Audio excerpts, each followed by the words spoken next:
Right, good morning, everyone. So my name's Dindy Gill. I'm the Clinical Director for the South Wales Trauma Network.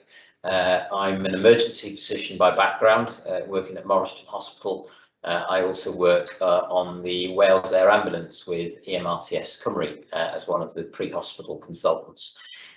So for the next sort of 45 minutes or so, we're going to give you a bit of an overview of the South Wales Trauma Network, which covers South Wales, West Wales and South Powys, and the relationship between the network and value in health, both before we started the network and also some of our plans moving forward in terms of implementation and delivery.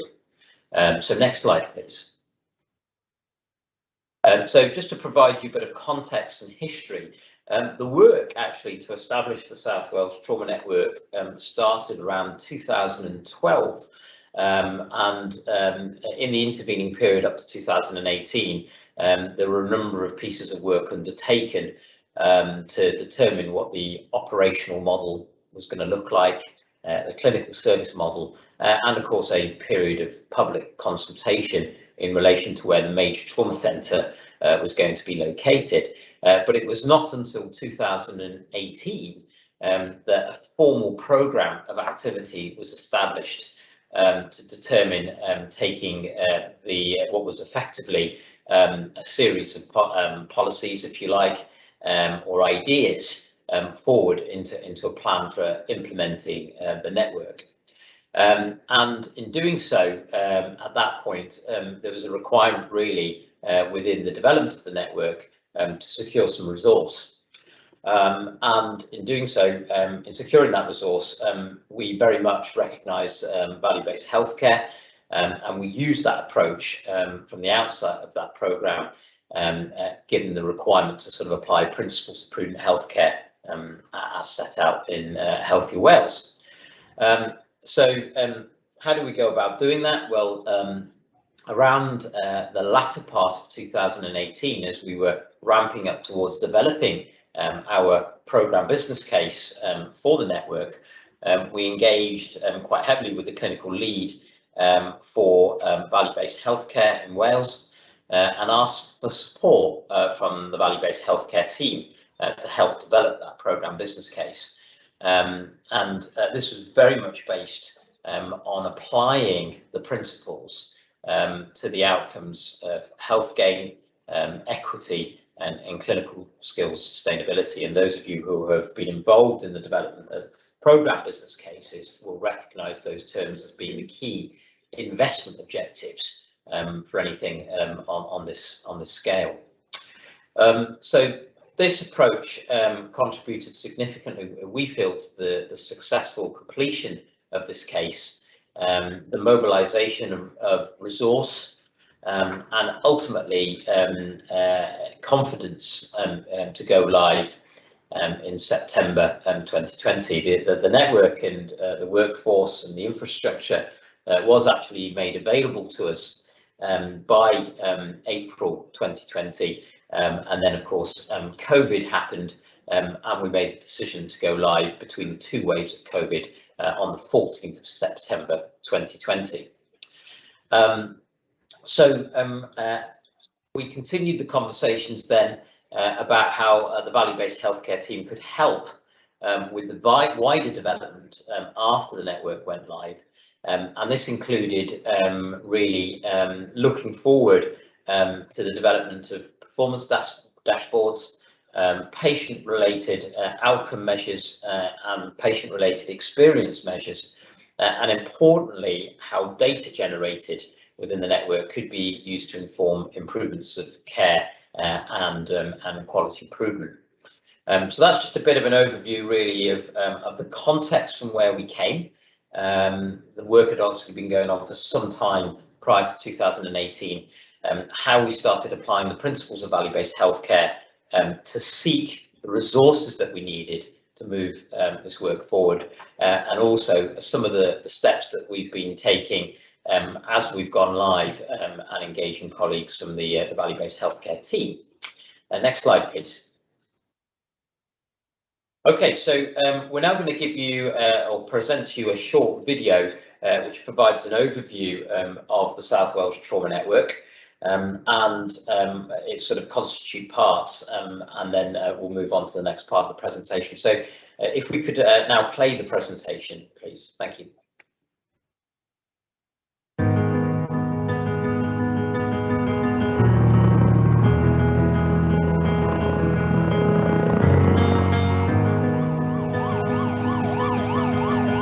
Major Trauma Network consists of a number of hospitals and emergency services working collaboratively to improve the care of major trauma patients.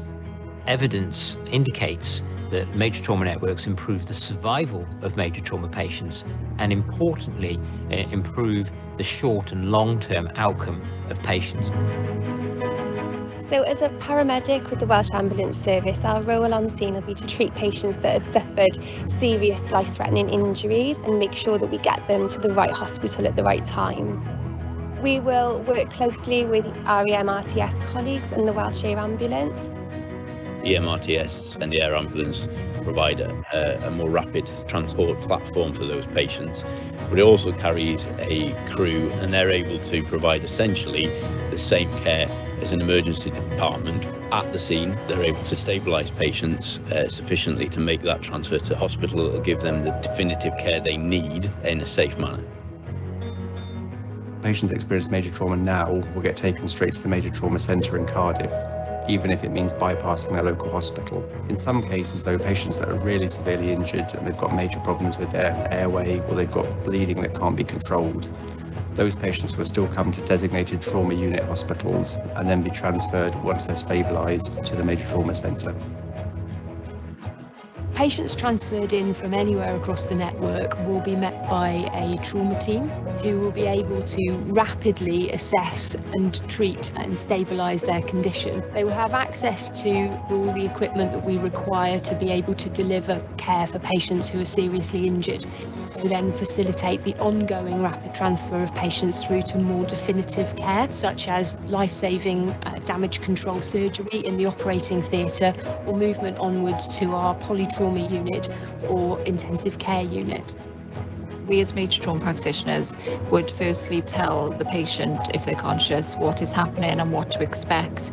We would also be there to explain that to the patient's families. We would be the patient's key worker and would be very active in coordinating their care throughout their stay in the major trauma centre. It's very important that once patients have had that acute treatment done, they get back closer to home, so they're nearer to their family. It's much easier to sort out their rehabilitation needs and to sort out any ongoing social care problems. Ar ôl I rywun cael anaf dwys, mae nhw'n gorfod dygymod efo beth sy'n digwydd efo nhw, mae bywyd nhw wedi newid, felly gwedd newid, a mae eisiau help a chymorth I ddeall sut maen nhw'n gallu helpu hun, beth sy'n mynd I ddigwydd nesaf, sut maen nhw'n mynd I dirwyn I taith nhw trwy physiotherapy a psycholeg a'r pethau sydd yn hanfodol iddyn nhw wella hyd y gallen nhw trwy ar ôl I rhywbeth fel hyn I ddigwydd. The mission statement of the network is to save lives, improve outcomes and make a difference. More patients will survive.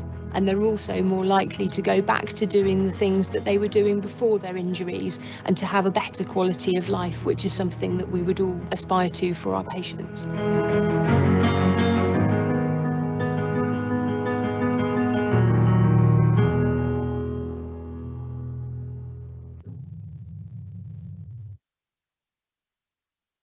Okay, thank you. So apologies for the slight delay in the streaming of that video. We'll make sure that it's put up in the chat bar in order for people to review it.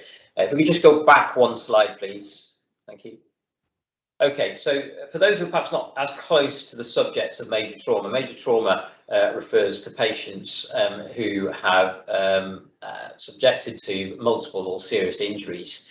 There is a definition provided of major trauma based on the injury severity score of patients, and an injury severity score of up to 9 indicates moderate trauma, or injury severity score above 15 indicates major trauma. So and that is a retrospective score, so you have to have understood what the level of injury is of the patient first and then calculated their injury severity score. And that's quite relevant to the discussion around when you're collecting data and determining whether a patient is major trauma or not. So major trauma is the leading cause of death in people under the age of 45 and a significant cause of disability or poor health. Interestingly, however, patients over the age of 65 constitute the biggest group of major trauma. So that's something in terms of when you're designing services and thinking about a population-based design model is important to consider. Now, obviously, patients with these type of injuries have a better chance of survival if they're treated within the context of a major trauma network, as you've heard through the presentation. And as well as saving lives, importantly, the network is about improving patient outcomes, so preventing avoidable disability and returning people to their activities that they were able to undertake prior to their injuries. And that would include, obviously, interaction with families, friends, work and education. And of course, the reality being is that they may be able to return to that to variable degrees, and managing those expectations as well is an important part of that sort of rehabilitation pathway. So next slide, please. So in terms of the arrangement of the network, then, the Major Trauma Centre for adults and children is located at University Hospital Wales in Cardiff. And then there are a number of hospitals that feed into that sort of hub and spoke model. So there are trauma units. There is a trauma unit with specialist services in Morriston Hospital, which obviously has the Welsh Centre for Burns and Plastics. There are local emergency hospitals and there are rural trauma facilities. And the purpose of those hospitals is to care for a number of major trauma patients who they will retain, but they will also send a number of patients to the Major Trauma Centre, both from the pre-hospital perspective. So these are the patients that will flow from scene based on a triage tool directly to the Major Trauma Centre. And we have a trauma desk at ambulance control through which all calls are coordinated, communicated and discussed. And there are secondary transfer pathways for patients who may end up in the peripheral hospitals to move them quickly to the Major Trauma Centre. And then, of course, in any system, you've got to have a balance, and therefore the automatic acceptance into the MTC has to be met by automatic repatriation of patients out to maintain that flow across the system.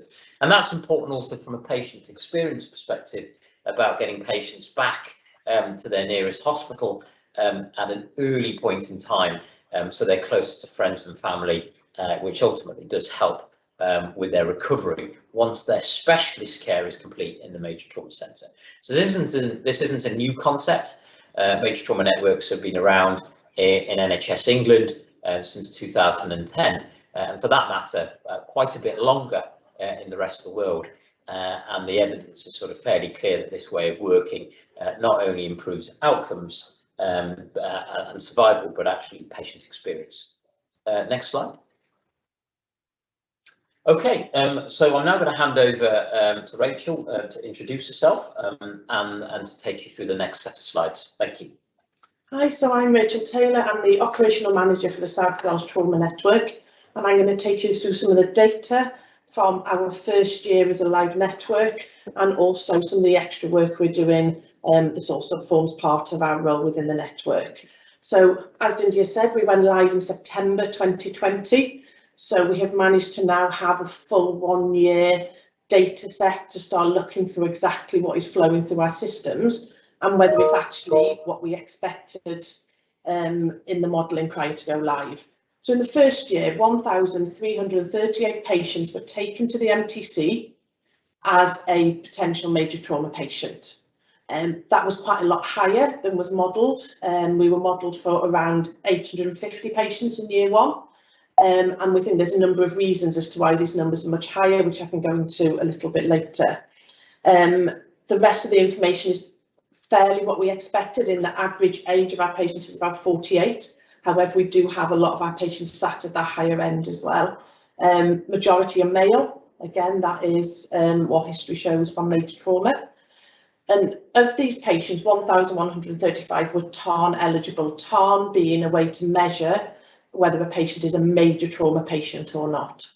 The way the system is set up with our pre-hospital triage, we would expect some patients to arrive in the major trauma centre, and once they've had their scans, they've had their investigation, they're not actually major trauma patients, but it just ensures we don't miss patients along the way who could have required the care of the major trauma centre. When we look at the mechanism of injury, as you can see, it's broken down into many different mechanisms. However, 80% are due to a combination of falls from different heights and vehicle incidents, so road traffic collisions.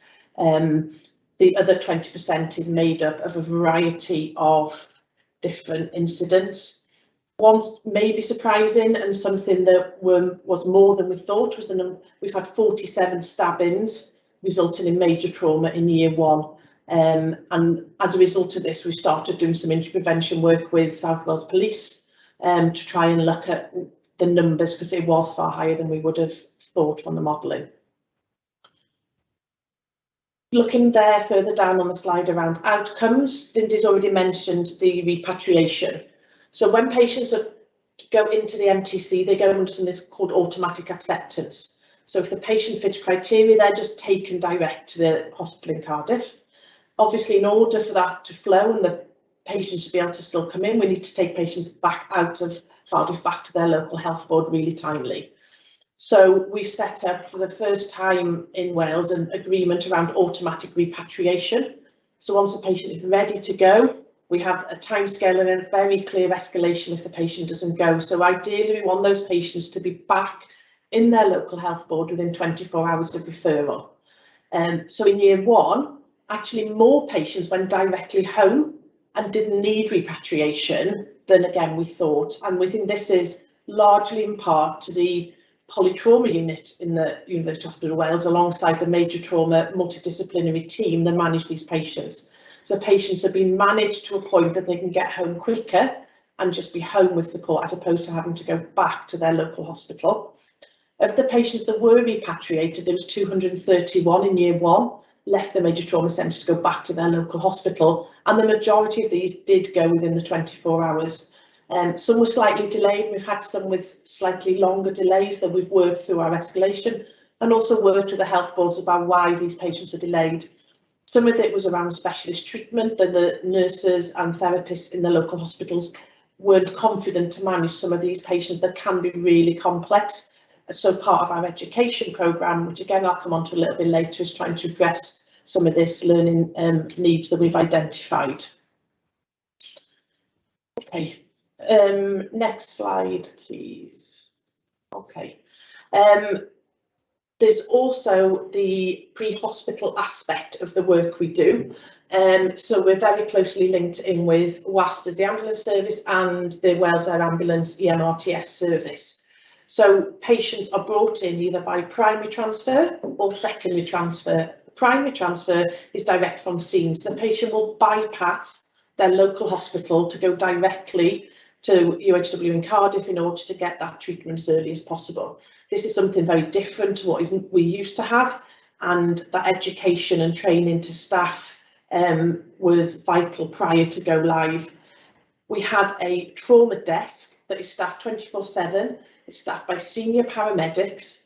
So the trauma desk are the ones that will speak to the crews at scene, have a discussion around the patient, offer advice and support clinically if needed, but also discuss where the best place for this patient is. So they will direct that transfer then direct to Cardiff. Some patients do need to go to their local hospital first. This may be for a number of reasons. It might be because of our geography, the patient is too far from Cardiff. If they're over an hour's drive, they will look to call in another hospital first to stabilise the patient. They then get a secondary transfer to Cardiff. And it may be some patients aren't recognised as major trauma on that first at scene, or the patient self-presents into their local hospital. We've had quite a number of severely injured patients being brought in by friends and family to their local hospital. They then require this secondary transfer into the major trauma centre. So once patients are in the system and they're in Cardiff, how do we manage those patients and what do we do? So part of this is around the staff, additional staff that have been put in place around major trauma practitioners, rehab coordinators, both in the major trauma centre and in the trauma units. And we also have a major trauma database. So the database is a live system that tells us exactly who is in the system in Cardiff or in the peripheral hospitals at any one time. So everyone has full view of all their patients, irrespective of where they are in the system, which really helps this flow of patients. And we also have a weekly MDT that is led by our rehab consultants and therapists in Cardiff to discuss all our patients, how they're doing, when they're likely to need repatriation or any special requirements they will have on repatriation. And this is really helping support that flow of patients. Okay, next slide, please. Okay, this is now just some summary around some of our governance process and how we manage the service from a network perspective. Because we cross 6 health boards, the DATEX system doesn't work for us currently because that is health board specific. So we've got something called a trauma reported incident DATEX, which is within the DATEX system that allows us to report any concerns or issues cross network. So these will come into us centrally in the network. We will look at it, we will send it out to whoever needs to investigate, and then we get those responses back, and our governance lead will review that and pull off any lessons learned or any actions, which we can then take forward to our governance process and lessons learned bulletins, and ensure learning is shared across the network. It's a really good way to ensure that any issues in one area of the network can be shared and distributed across to make sure everyone's aware, and if we have to make any changes to any guidelines or policies, we can share that through everyone. And you can just see on there the breakdown of the reasons we've had these trips submitted. Initially there was quite a few around pathway awareness. People were unsure of how the patients would flow. As we're going through, and we're over a year in now, they're getting less. We do have a very strict requirement for escalation around delayed repatriation. So as soon as a patient has hit 24 hours delay, we do ask for a trip to be submitted. So we've got very early sight that a patient is delayed going out of the system, which helps us then manage and support that flow. The other thing we have is something called an occurrence log, which the ambulance service use from the trauma desk. And this is things that don't need to be submitted as a DATEX, but it's maybe a niggle or just something they want to log. They think there's some learning from, or if they've been given any information, it might be that a CT scan is down somewhere and they look at that so quickly, they can put it in the occurrence log, we see that, and then we can distribute that information quite quickly across the network. The other part we really try and encourage is the great text. So this is supporting good practice. This is submitting information about your colleagues. It could be an individual, it could be a team, it could be in your hospital, in another hospital, around really what you feel is good practice. And we have had quite a few, we've had 31 through, and they are really good to read, really positive, and we do share those widely across the network. And it tends to be around good teamwork, people going the extra mile, leadership, or really good communication. And we find those a really positive way to share good practice. On education, we have recognised that there is a lot of education that is needed to a lot of people across the network. We cover, as I said, 6 different health boards. So we have put in numerous guidelines and policies in place that are available centrally on the induction app and SharePoint, so people can get really easy access. And we've also got an education lead from a consultant who's based in and around Bevan. And we've also got currently a nurse educator lead with us supporting this education. And we work with the therapy lead for the network, Kate, who's based in Cardiff.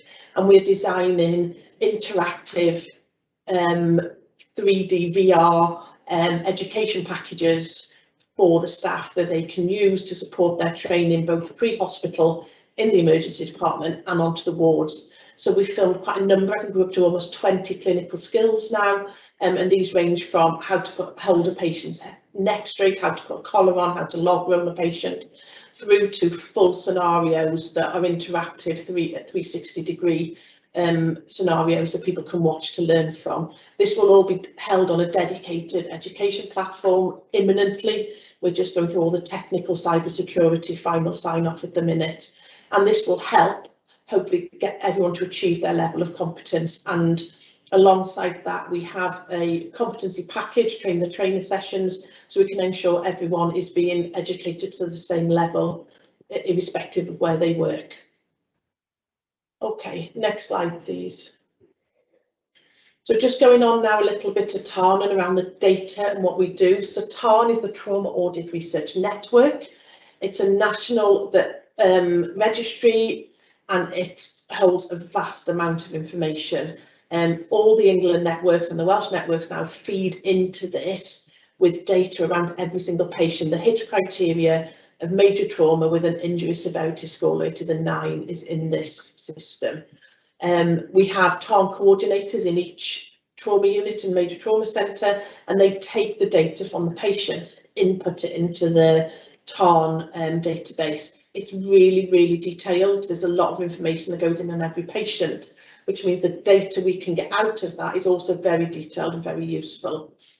Go on to the next slide, please.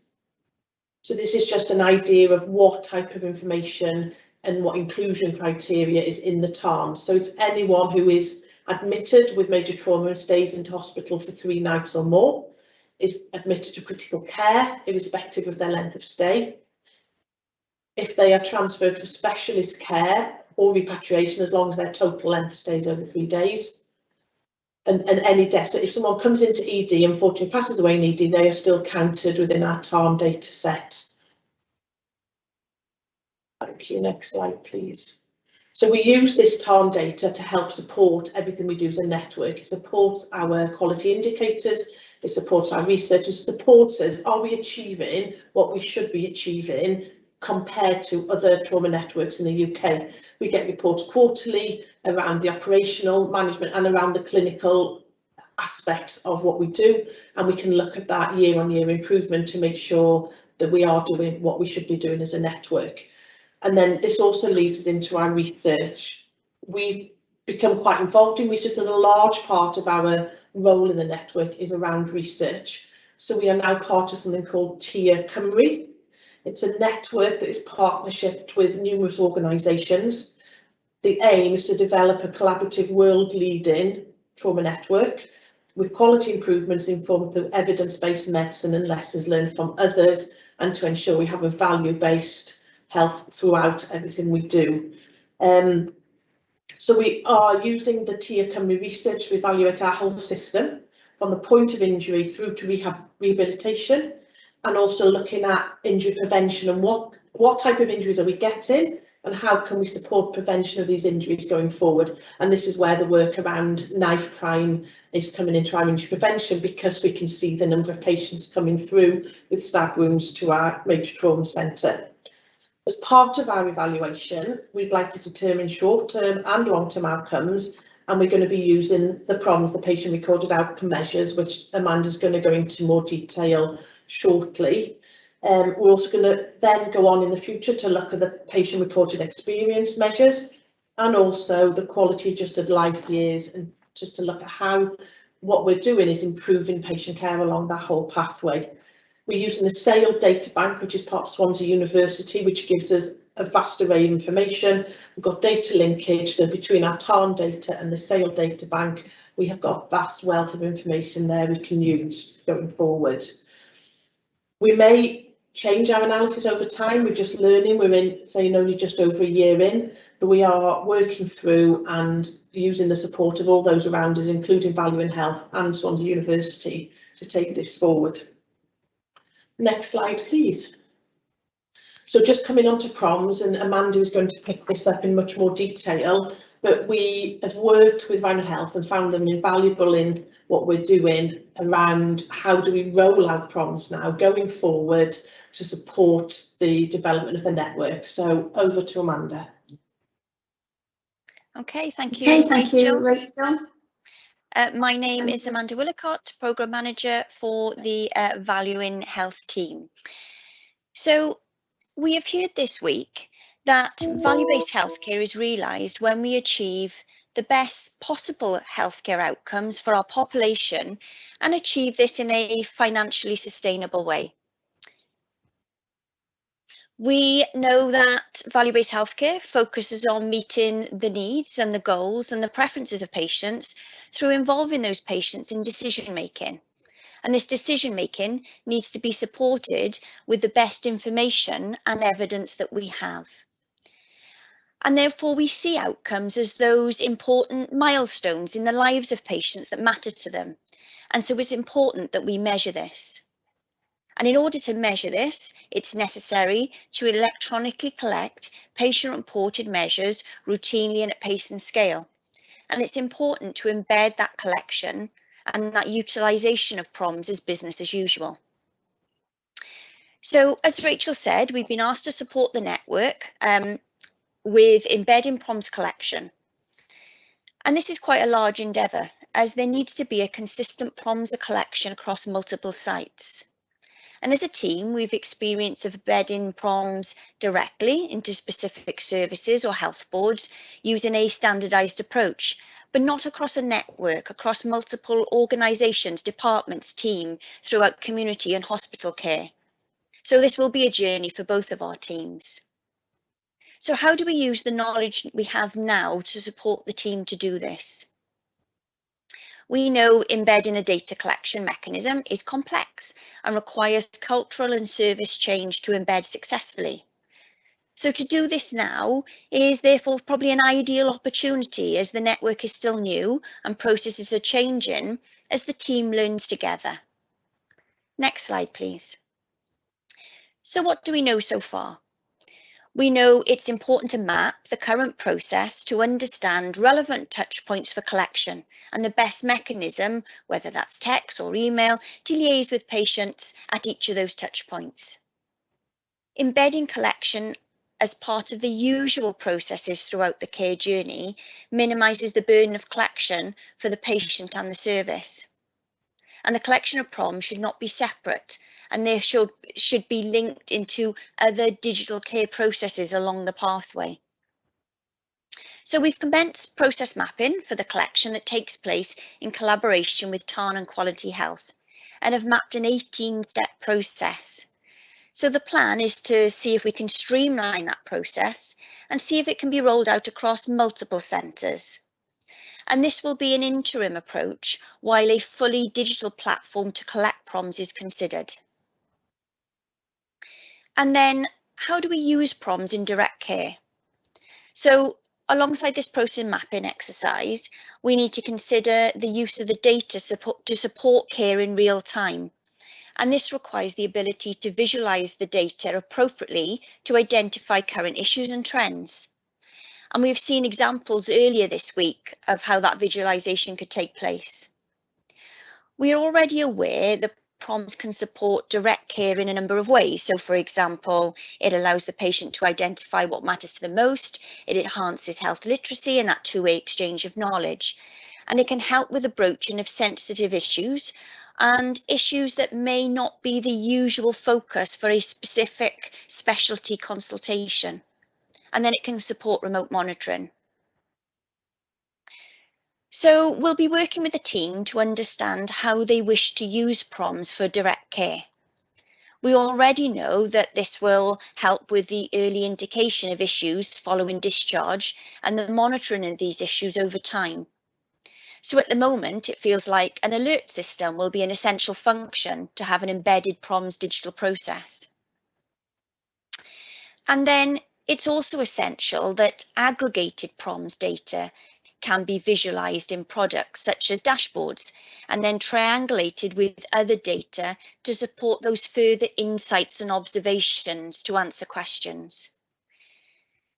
An aggregated view of the data, which includes PROMs, could also assist with looking at a needs assessment for a particular population cohort within the service and to assist with that health gain monitoring and the economic impact of the service. So next slide, please. So when we consider next steps, it's important to understand that there is a practical and a technical aspect to support the PROMs process. So from the practical side, we need to understand and extend the current collection process using the existing Quality Health TARN process. We need to investigate whether one process will fit across the service or whether the process is unique to one health board or one pathway. And we also need to understand the longer term vision for PROMs using a digital platform and a benefit that will give to patients and staff. And then with regards to the technical aspect, we need to ensure there is access to all the PROMs data that's collected currently and in the future. So we need to ensure that any digital process is linked in with the PROMs standard operating model, which defines a standard way for PROMs data to flow in near real time across Wales.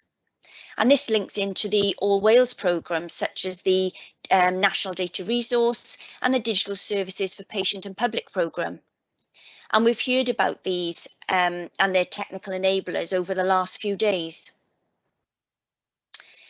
And then I suppose, why are these enablers and national programmes important? It's so the PROMs data can be accessible and visualised for use in direct care and aggregated then for this service improvement. So in addition to this, the Valuing Health team is also carrying out an evaluation of a different patient digital platform. And this will support the rehabilitation of patients discharged home following a complex major trauma event. I mean, this will include a time cost benefit analysis and lessons learned. And these lessons learned will help support user cases and further insights in readiness for a PROMs digital platform for the service. And just to quickly note, at the beginning of the week, we heard that Wales is part of the World Economic Forum Global Innovation Hub, and the South Wales Trauma Network's vision and commitment to a value-based healthcare approach, as Dindy mentioned earlier, contributed to this achievement for Wales. So I'll now pass you back to Rachel to conclude the presentation. Thank you, Amanda. So if you would like more information, we do have access to all our guidelines, policies and information about the network in a couple of places: on the Induction app, which is available by the App Store or Google Play, or on our South Wales Trauma Network SharePoint site. And there's a QR code there which will take you straight to that site. If you've got an NHS Wales email address, you can get automatic access into both these spaces. If you haven't, then you just need to contact ourselves and we can look at getting you access, and our email address is on the bottom of all the slides. So that's it from us. Thank you very much. Thank you, Rachel and Dindy, and we'll now turn to any questions. So if anybody does have any questions, please post them in the Q&A section. So to begin with, what is the patient and family's response to having their admission to hospital in Cardiff, especially when patients who live quite a distance away? Okay, thanks, Anna. And this is something that did come up as a question pre-go live quite a lot. You know, given our geography, we take patients from Aberystwyth across and down, so potentially that's a 3.5 hour drive away from where their home could be. We've actually had really positive outcomes from family members around patients being in Cardiff, I think because of the recognition of the specialist care that's received, but I think also because of the whole network working as a network. We have rehab coordinators and trauma practitioners in each health board. They know about these patients from the moment they're admitted into Cardiff, and therefore there is that link between the patient, their family and their local health board, as well as that link with Cardiff. So those lines of communication are really good and they are open. And I think, you know, we need to consider going forward, because we've been live through most of a COVID pandemic.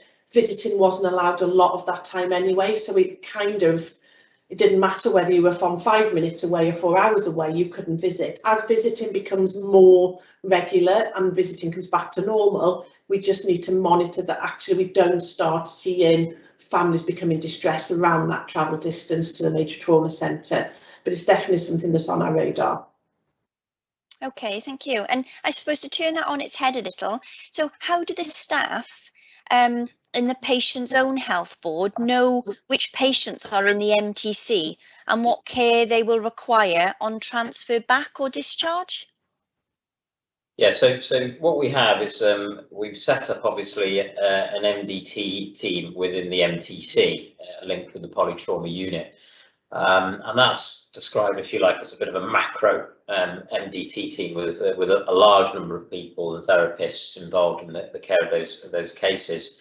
Within the other health boards, we've essentially tried to establish a similar level of skill mix, but a smaller team, so a micro team of rehab coordinators, major trauma practitioners, a clinical lead, an operational lead, as well as some rehab medicine support.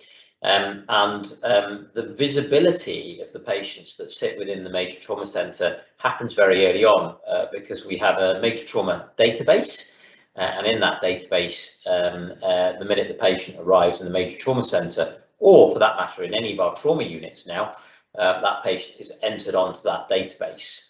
And that gives the whole system visibility of where that patient is at any one moment in time.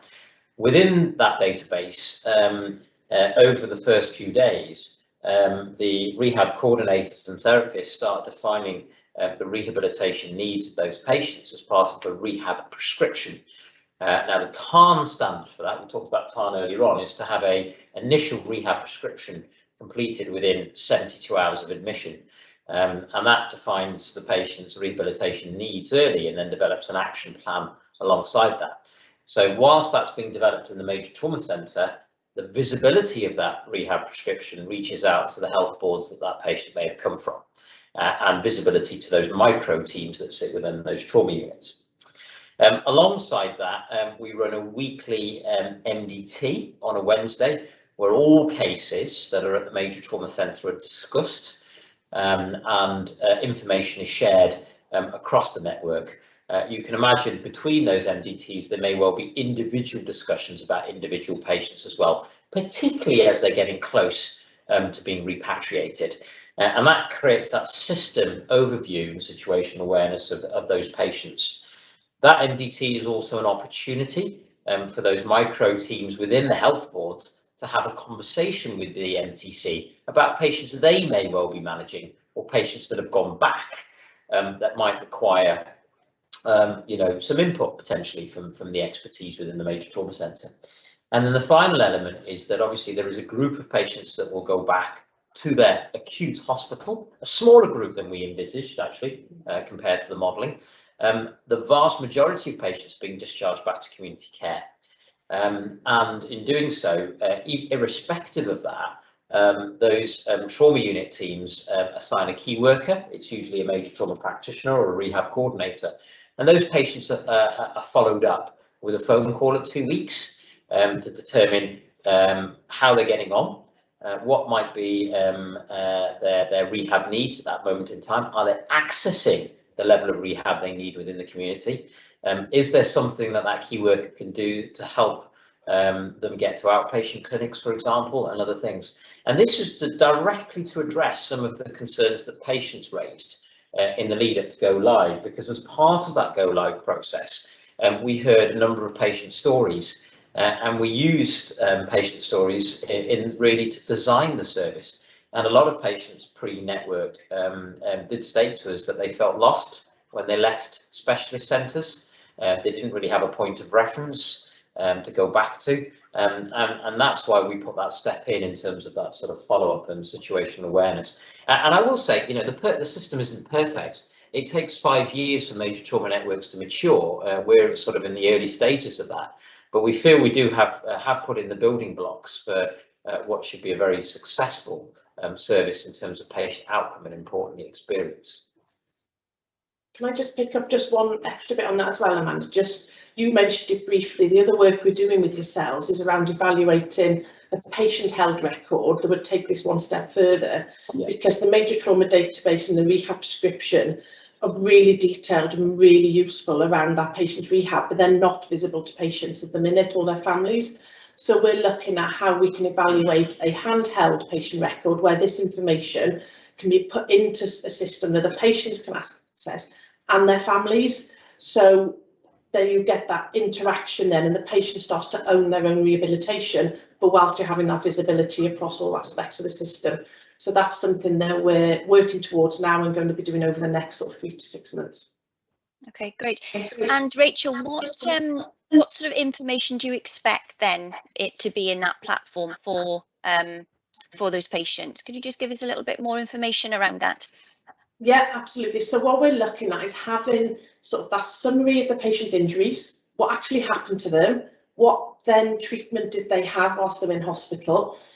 A lot of our patients do have head injuries, they will have had very traumatic injuries, and therefore you speak to patients post maybe their discharge, they're not really quite sure what's happened to them. So this gives them that bit of history, what happened to them, what their injuries were, what surgery they had, what treatment they had, but also what their goals are going forward. So the therapist will work with the patients and their families about what they want to achieve. So in that patient held app would be, these are your goals. This is what you want to achieve over the next week, the next month, the next 6 months. And then you can interact with the patient on that platform when they're at home to check they are doing their exercises or they're accessing the care that's been given to make sure they are starting to achieve that goal. And the ability to chat to your patients through that system, so that patients don't have to try and get hold of you via a phone, via a bleep. They can pop a message in and then you can message back or call them back as required.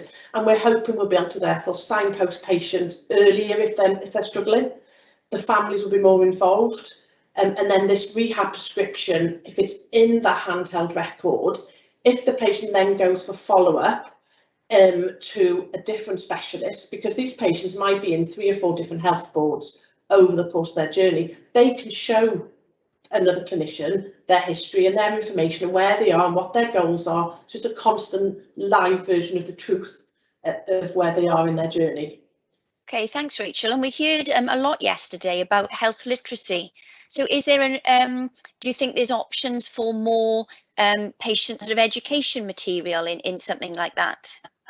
Absolutely, yes. And I think, there's the option to put education in there, even as simple as if you're asking the patient to do an exercise and that exercise, sit on the chair and lift their leg, you can, if you can embed a video of that exercise within the platform to make it really clear to the patient what they need to do, rather than have a written instruction that the patient finds difficult to follow. So absolutely, and I think as we develop, if we find a positive outcome for using this patient held record and that it does support and benefit our patient, then it's how far can we take it? How far can we develop it into the needs of the patients?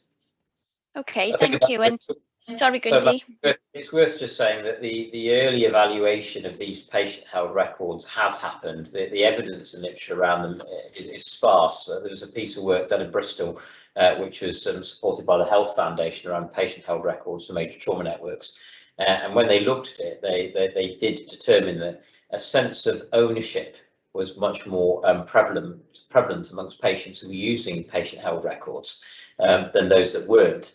And actually GP attendances in the weeks after a patient was discharged from a major trauma centre fell, because actually the information was a lot clearer and a lot more accessible on the patient held record, and therefore less queries were raised about what the next steps were. So there is some early signals there that the patient held records are helpful, but with the caveat that they need to be accessible to different groups of patients with different needs, different age groups, different levels of literacy, as you've indicated. Thank you, Dindy. And staying with you for the moment then, and there's a question here around how do you envisage PROMs being useful for patients who have had major trauma? So there's a couple of pieces to that, really. I think Amanda, you alluded to in your presentation that one of the things that PROMs will do, because the PROMs follow-up for major trauma is done just before discharge, and the next follow-up is done at 6 months, is it will give us an indication as to whether those outcomes are progressing in a way that the patient wanted them to progress, and potentially highlight areas or gaps in their rehab. So you talked about red flags, and we'll be working obviously very closely with you over the next few months to determine how we feed that back into the process and who's responsible then for taking up any concerns or gaps in rehabilitation that PROMs might highlight or flag. So that I don't see it as a negative, I actually see it as a positive thing, because if we understand at 6 months that a patient has potentially fallen through the net, then we have an opportunity to do something about that. So that's the first thing. The second thing it will allow us to do then is, as the presentation alluded to, was start cumulatively looking at what the PROMs outcomes for patients groups have been. And we could go down and even be more specific than that. So we could look at patient-related outcomes, for example, for patients who are head injured, patients who've got limb injuries. And then we can start determining and mapping, well, where are the gaps in the service against those outcomes? And that would be quite powerful in terms of determining what our next steps are in terms of developing, services and service specification. So I think those would be the kind of two kind of key areas really, and that has to then link back to well, what are the health board plans in terms of how they develop those services? And I would suggest that PROMs would feature, or the trends that we see coming through PROMs would feature quite significantly within that. Okay, thank you, Dindy. And just to follow on from that, then there is a question about how do you match patient outcomes with provider outcomes? Do you want to pick that up, Amanda, with your technical hat on, perhaps around PROMs? And I'm just thinking about some of the information we gave there in the presentation around. And you mentioned this around, obviously there's the patient outcomes for individual care, and then across the network, and this is something I suppose we'll be working on, is there'll be groups of patients then who will have care across the whole network, and it's following that journey and that PROMs journey of that patient and matching the two. And I think this is where we need to be really careful with triangling the data and linking the data to other data sets. So you really need a clear vision of that patient journey. And I think, as this question is alluding to, that's probably very easy for the individual patient, but maybe not so easy for groups of patients. And I suppose that's something we'll be working through without the data collection, and through when we have got the data collection, what that would look like in the future. So just go on to something slightly different then. So we do talk about national platforms, and we talk about, national programmes and a national view. And this is the South Wales network. So how do you link to North Wales, and are they part of the network at all? Okay, so the North Wales Trauma Network feeds into the West Midlands. This was a historical legacy from 2013, in and around the time that the English trauma networks were established.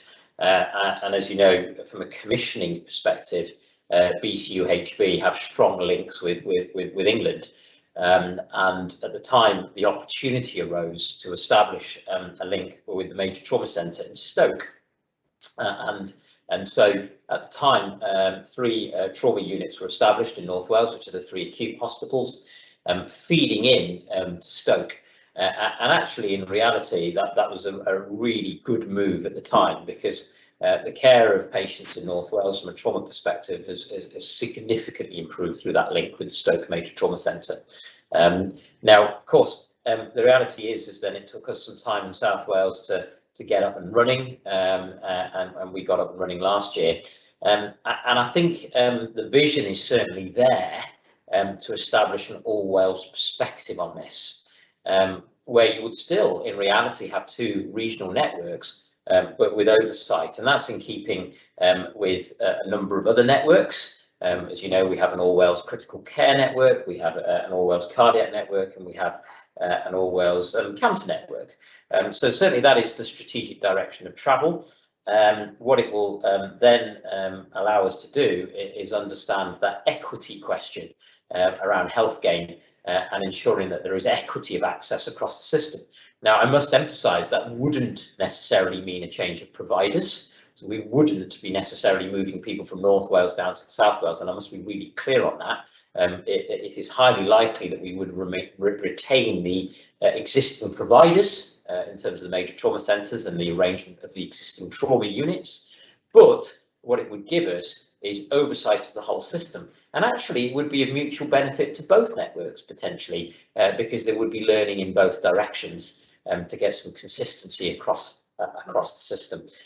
So there is some early dialogue happening in terms of how that could be achieved. And that's probably, Amanda, all I can update on that particular matter at the moment. But certainly, there is a strategic intention to move in that direction. And that will hopefully allow us to then, as time goes on, to apply the value-based healthcare approach, and particularly the collection of PROMs data across the whole system as a sort of a medium to longer term plan. Okay, thanks, Dindy. And just to close with then, I wonder if you could just give us a few points on what do you think success looks like for the South Wales Trauma Network and the service to the population of Wales? Well, that's a really broad question. I think it will align really with what we set out to do in terms of our mission statement originally, which was really to prove the benefit of saving lives, and that benefit will come, with time in the first couple of years. But then to look at the medium and longer term outcomes, which really will take time to be realised, more sort of towards the sort of 5-year mark. And really looking at those sort of objective outcomes in terms of functional outcome and improvement, and returning people to work and their activities that they were engaged in prior to them being injured, but then really also delving into that experience of the patients. And what I'd really like to see, so that's the first bit, and the second bit is really how we can use outcome data and experience data to genuinely, in an authentic way, drive the service improvements and changes that we want to make across our network over the next 5 years. And I think that's key, and using those quality improvement initiatives to really put some objectivity on that and move that forward.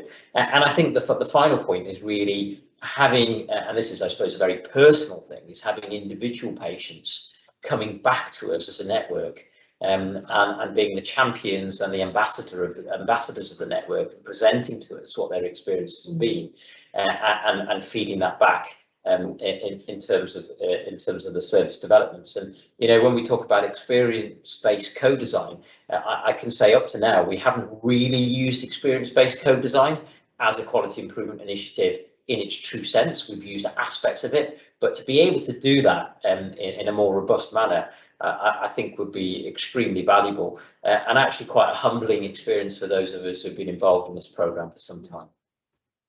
Okay, and thank you. So thank you, Rachel and Dindy, for that insight into the Major Trauma Network and its value-based healthcare approach. And that will bring today's session to an end. We look forward to you joining us on the few additional sessions we have later on today. Thank you.